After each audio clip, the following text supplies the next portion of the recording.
que a gente faz, o que a fisioterapia vai fazer. Então, para a gente contextualizar, tá? Nem sempre, né, na osteoartrite grave, nem sempre haverá amplitude de movimento completa, e sim amplitude de movimento livre de dor, que é amplitude funcional. Então, essa é a primeira característica que a gente tem que pensar em relação ao tratamento fisioterapêutico. Às vezes, gente, com aquela destruição que houve da cartilagem, não tem como a gente pensar que o paciente vai recuperar a ADM completa. Mas a gente precisa pensar, enquanto fisioterapeuta, que esse paciente ele precisa de uma amplitude que a gente chama de amplitude funcional, que é uma amplitude que permita para o paciente ter independência nas atividades de vida diária dele, nas coisas que ele faz no dia a dia, e que seja uma amplitude livre de dor, que ele não sinta dor, né, nessa amplitude.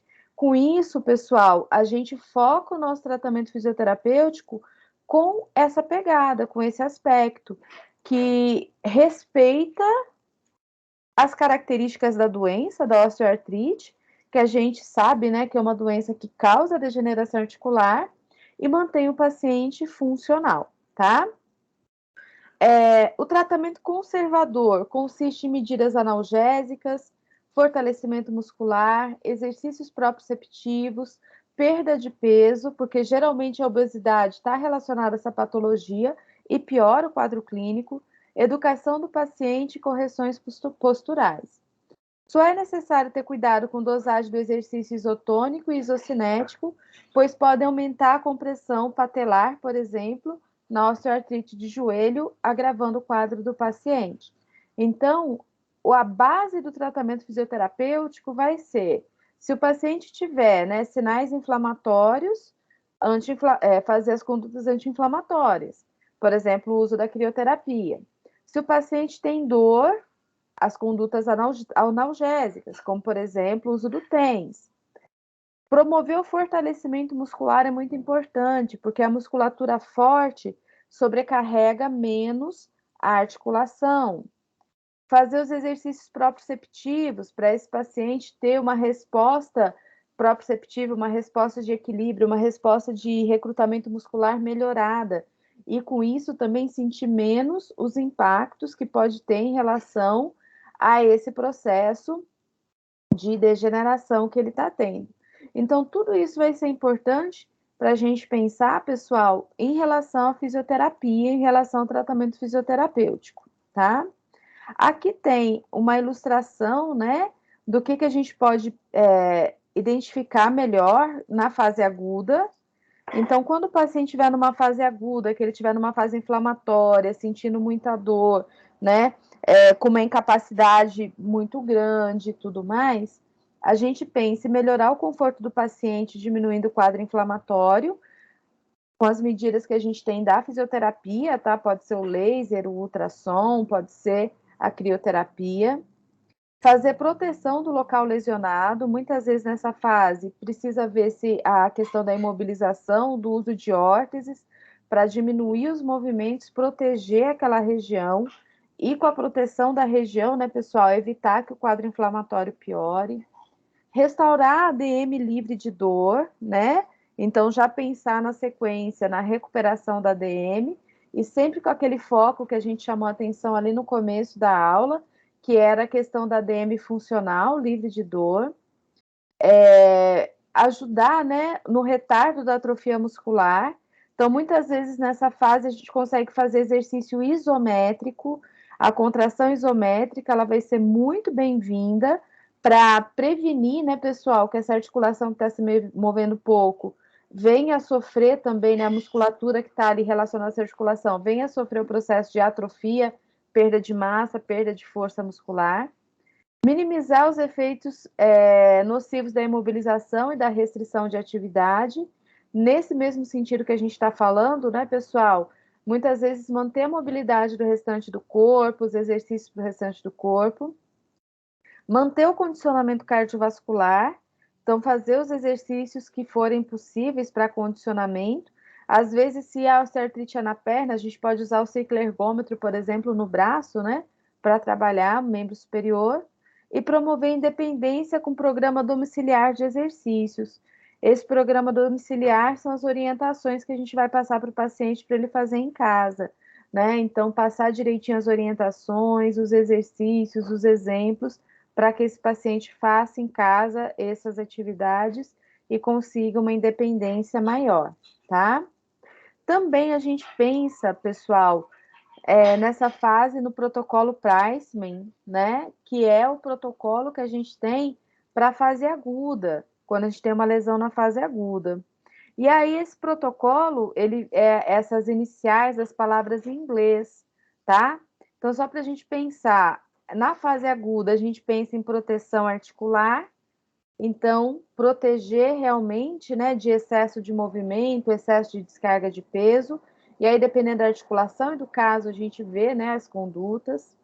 O repouso pode ser importante na fase aguda, mesmo que seja um repouso relativo, um repouso daquela articulação, não necessariamente do corpo como um todo, né? Então, a gente pode muitas vezes manter a atividade do outro membro, dos membros superiores, daquela região onde não tem a lesão. O uso do gelo, tá? Então, o uso do gelo vai ser importante. A crioterapia na fase aguda sempre é importante, por quê? Porque na fase aguda a gente tem uma série de alterações vasculares que o uso do gelo, o uso da crioterapia ajuda a amenizar. Então, diminui essas alterações vasculares. E aí ajuda no controle do processo inflamatório, de forma que esse processo inflamatório não gere uma lesão, não gere algo nocivo para o paciente. Também, pessoal, tem como perspectiva o uso de compressão. A compressão ela é importante na fase aguda também, pode ser enfaixamento elástico, o uso de uma meia elástica, né? De algo que comprima aquela região, ajuda tanto a aliviar a dor, como ajuda no edema. Elevação do membro, a elevação também é uma forma de tratamento onde a gente tem a drenagem linfática aumentada, né, o retorno venoso aumentado. Por exemplo, se for membro inferior, gente, deitar com a perna para cima, que a gente fala, tá? Então, esse aqui, gente, era o que a gente usava mais antigamente, chamava protocolo Price. Proteção, repouso, gelo, compressão e elevação. E aí esse protocolo ele está aumentado hoje, né, na literatura moderna, com o protocolo Priceman, onde a gente também pode lançar mão na fase aguda de técnicas de terapia manual, desde que não haja contraindicação. Então, posso pensar, por exemplo, na drenagem linfática, na mobilização articular, dependendo da lesão. A mobilização precoce, né, os exercícios precoces, então a retomada precoce de movimentos, dentro do limite. Algumas vezes a gente pensa aqui nos exercícios isométricos também, que aí não necessariamente movimenta a articulação, mas está estimulando a musculatura que está ali ao redor. E a medicação, tá? Então, a medicação que vai ser o tratamento utilizado, né? Prescrito pelo médico, realmente, mas que também ganha importância dentro dessa perspectiva toda, tá? E é que tinha que ter um M no final, não um M. Em relação à fisioterapia, né? Então, depois a gente vai usar alguns critérios para progredir, né? Para exercícios ativos, ativos livres, resistidos, excêntrico, concêntrico, cadeia cinética aberta, cadeia cinética fechada. E esses critérios vão ser melhora da amplitude de movimento, diminuição da dor, melhora da função muscular. Então, à medida que o paciente melhora, a gente vai progredindo, tá? Então, a gente passa a fazer exercício de resistência com uma resistência maior, a gente passa a fazer exercício em cadeia cinética fechada, a gente passa a fazer exercícios de condicionamento cardiovascular aprimorados, a gente pensa em todas as progressões até chegar no treino proprioceptivo, no treino pliométrico desse paciente, e se for o caso, pessoal, até evoluir para a questão da prática de atividade física. Então, desse paciente deixar de ser um paciente da fisioterapia, né, ou exclusivo da fisioterapia, e se tornar um paciente da fisioterapia e da educação física, e esse paciente retornar, então, às suas atividades, tá? Então, essa progressão ela vai ser dada, né, à medida que o paciente for evoluindo nesses aspectos principais, tá? E dessa forma a gente passa, né, aqui nessa chamada fase subaguda, onde o paciente ele está no momento intermediário, né? Não está aquele agudo com sinais inflamatórios, mas também ainda não está completamente livre da inflamação. Então, começa esse fortalecimento intermediário, dinâmico avançado, retorno às atividades, restabelecimento da ADM indolor e retardar a atrofia sem exacerbação da dor. Então, esses vão ser, né, as bases fundamentais, aquilo que a gente quer de caminho para esse paciente.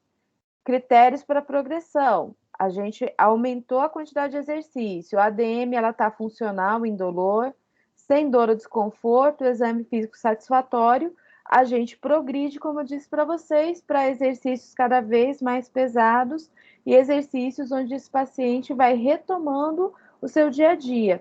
Então, o fortalecimento aprimorado, a ADM, né, aprimorada, o treino proprioceptivo, o retorno, né, para atividades de academia, atividades da educação física, tá? Então, isso a gente já vai estar no retorno às atividades habituais, que seria mais na fase final, aumentar a força e a resistência, aumentar a potência, aumentar o controle motor, fazer o treino de equilíbrio e propriocepção, o treino de marcha, os treinos funcionais. E aí, então, a gente chega, né, pessoal, no momento final, na fase final, de reabilitação desse paciente, lembrando, né, que a osteoartrose é uma doença crônica, o paciente vai ter para o resto da vida, melhora com alguns medicamentos, né, com alguns procedimentos, mas esse paciente ele deve continuar fazendo exercício, atividade física, mantendo a força muscular, né, os músculos fortes, aí para sempre, vamos dizer assim, tá? Para evitar que o processo de degeneração articular piore e que fique, né, mais acentuado os sintomas, tá?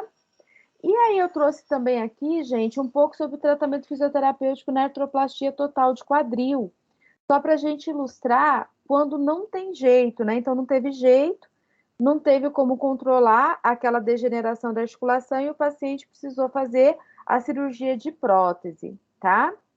Então, a artroplastia total de quadril é usada nos casos de lesões articulares graves, resultantes da osteoartrite, da artrite reumatoide ou até da necrose avascular do fêmur, né?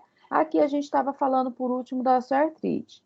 Geralmente é indicado em pacientes que sentem dor ao movimento e ao repouso, que têm limitações funcionais, perda de mobilidade e indicação radiográfica de doença intraarticular. Então, o paciente ele já está em um processo muito avançado de doença e tem uma lesão, né, dentro da articulação muito grave e com isso tem que fazer a prótese. Na artroplastia total de quadril, a cabeça do fêmur e a fossa do acetábulo são substituídas, podendo ter 3 abordagens diferentes, né? A abordagem é onde vai fazer a incisão cirúrgica, tá, gente? Anterolateral, lateral direito e posterolateral, isso vai ser decidido pelo médico. A prótese ela pode ser cimentada ou não cimentada, já vou chamar atenção para isso direitinho. E temos que estar atentos às complicações após cirurgias, como trombose venosa profunda, ossificação heterotópica, fraturas femorais, deslocamento da prótese e lesão neurovascular. Então, as complicações pós-operatórias podem acontecer e aí a gente, como profissional, né, que vai acompanhar esse paciente, tem que estar bem atento a esse processo. Como que é o tratamento fisioterapêutico? Então, o tratamento conservador consiste em medidas analgésicas, fortalecimento, exercícios proprioceptivos, perda de peso, educação do paciente, correção postural, tá? Aqui tá falando da questão do joelho, né, pessoal? Mas se aplica também ao quadril, sempre tomar cuidado com os exercícios isotônicos e isocinéticos. Então, aqui na artroplastia total, né? A gente falou, né? Indicado em lesões graves, dor ao movimento a repouso, limitações funcionais, perda de mobilidade, indicação radiográfica, tá? A abordagem, né? O local onde é feita a incisão é bem variado.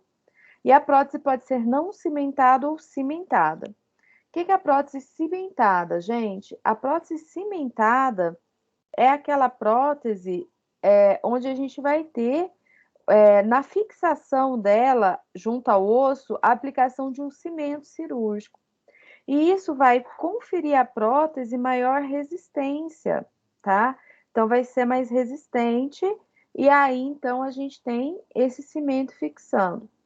A prótese não cimentada, ela é feita assim, ó, com essa trabécula metálica aqui entre a prótese, né, que é metal, e o osso.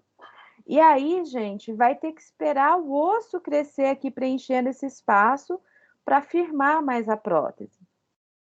Como resultado disso, o que que a gente vai ter? A gente vai ter a seguinte situação: a gente vai ter um paciente, né, que vai ter ossos, né? Vai ter o osso mais firme logo de começo, beleza? E com isso, provavelmente o que vai acontecer é que esse paciente vai conseguir fazer uma descarga maior de peso já precocemente. E no caso da não cimentada, esse osso ele vai estar mais frágil, né? E vai ser mais difícil desse paciente fazer essa descarga de peso precoce. E é isso que a gente vai ver na sequência, porque isso tem grande importância para nós fisioterapeutas. Para ilustrar, aqui a gente tem as principais complicações que podem estar envolvidas nesse processo, nessa cirurgia. Então, trombose venosa profunda, ossificação heterotópica, que é o crescimento de ossos onde não deve, fraturas femorais, deslocamento da prótese e lesão neurovascular, lesão que envolva, né, nervos e vasos sanguíneos. Algumas precauções, tá? Isso aqui é muito importante, a gente cai muito em prova de concurso, então fica atento. Precauções. Na abordagem cirúrgica posterolateral, deve-se evitar a flexão do quadril além de 90 graus e abdução mínima e rotação interna do quadril.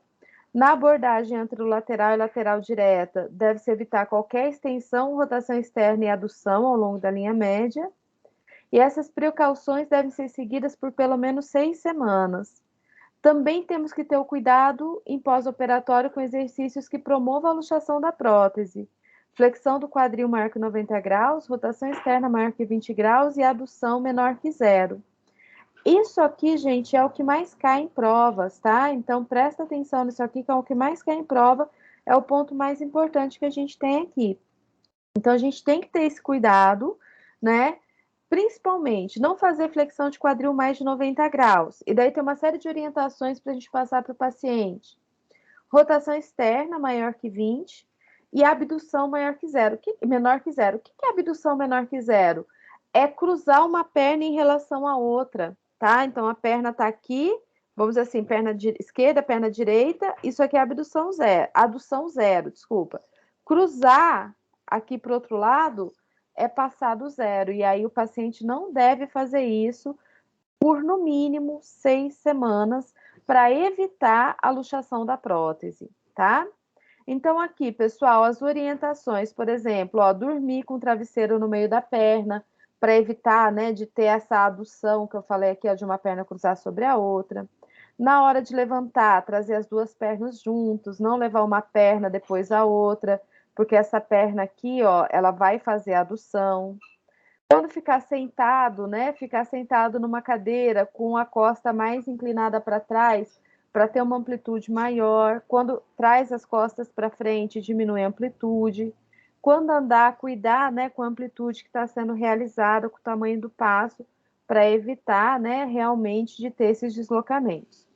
E a gente vai falar aqui na sequência também, gente, sobre como é o tratamento, fase 1, 2 e 3, tá? Então, fase 1, que vai de 24 horas até 7 dias de pós-operatório. O objetivo vai ser evitar complicações pós-operatórias, como TVT, infecção, embolia pulmonar, efeitos nocivos da imobilidade, diminuir a dor e orientar o paciente. Principais exercícios realizados, principais intervenções. Exercício de resistência para as extremidades não envolvidas, bomba de tornozelo, exercício de respiração profunda e tosse, iniciar o treinamento de transferência e instruir o paciente sobre a mobilidade na cama já no primeiro dia. Treino de marcha com muleta ou andador após o segundo dia pós-operatório. E aí a observação, a sustentação de peso no membro, né? Ficar em pé, descarregar peso, vai depender se a prótese é cimentada ou não. Lembra que eu falei da cimentada ou não? Na cimentada ela está mais firme, tem menos risco da gente fazer uma fratura, uma lesão, deslocamento da prótese. Então, na prótese não cimentada, só pode 10% de peso corporal.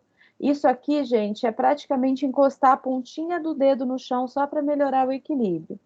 Na prótese cimentada, dependendo do cirurgião, pode ser imediato a descarga de peso com auxílio de andador, medido pela tolerância do paciente ou sustentação parcial de peso por 6 semanas. Normalmente, na prótese cimentada, tem que conversar com o médico, tá? Mas normalmente na prótese cimentada, descarga de peso imediato, gente.